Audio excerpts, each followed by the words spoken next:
Zuhdi Jasser is with us. Zuhdi is the, I don't know the exact, what's the name of the organization, Zuhdi? Tell me. The American Islamic Forum for Democracy. Thank you. How do you see Hillary's performance on ISIS and Islamic terrorism? You just heard it. What'd she say?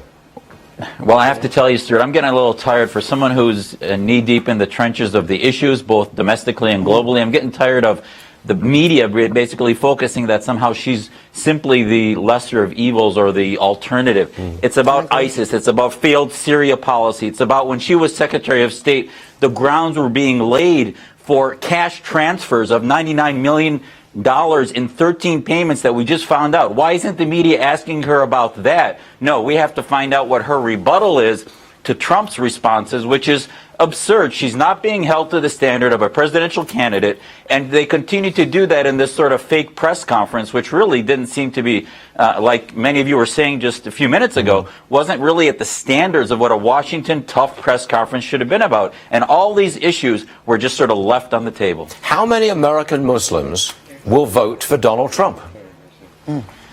Well, I think I can tell you from the Syrian community, many American Muslims are seeing this failed, intentional Syria policy that has empowered Russia and Iran, and barrel bombs of chlorine gas are being dropped on Aleppo, and are seeing that they don't want another third term of Barack Obama, which is what they're seeing. So I think as American Muslims wake up, they are going to see that a third term of Barack Obama is only going to continue to bring devastation upon the people of Syria and allow ISIS to grow. But seriously, will American Muslims give 80 or 85 or 90% of their votes to Hillary Clinton?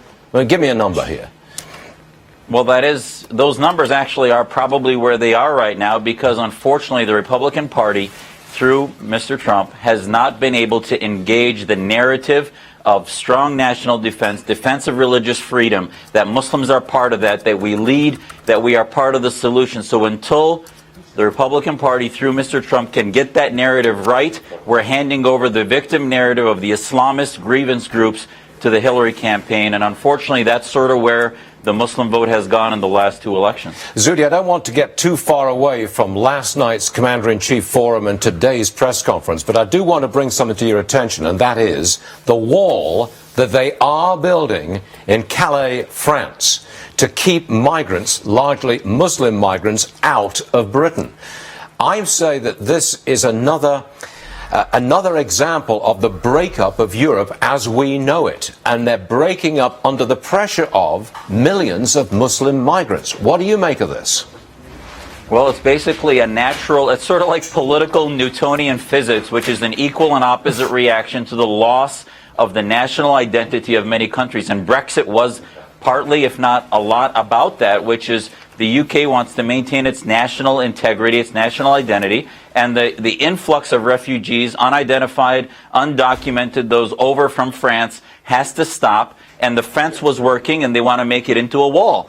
Bottom line is that it's the same narrative, is that people need to come legally, not illegally, and that's what was happening in that region between the UK and France. And we'll see across the devastation that Merkel's party in Germany has been seeing is because of her inability to show leadership in German integrity and German identity. And we're going to see this sweep across Europe as a response to the influx and loss of national identity through many countries in Europe. Bottom line, Zuhdi, and I want to repeat this for all of our viewers who may not know you well, you oppose political Islam.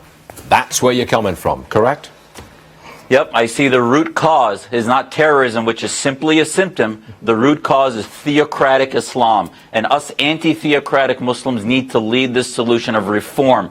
The key, Stuart, is reform, whether it be domestically in America and Europe or in the countries in the Middle East that are the cauldrons of radical Islam. So our so-called allies like Saudi Arabia, Qatar, these countries are the cauldrons of radical Islam, political Islam. We need to defeat the ideology at its roots, which is theocratic Islam. Zuhdi Jasser, always a pleasure, and thank you very much for being with us, sir. We appreciate it. Thank you. Thanks, Stuart.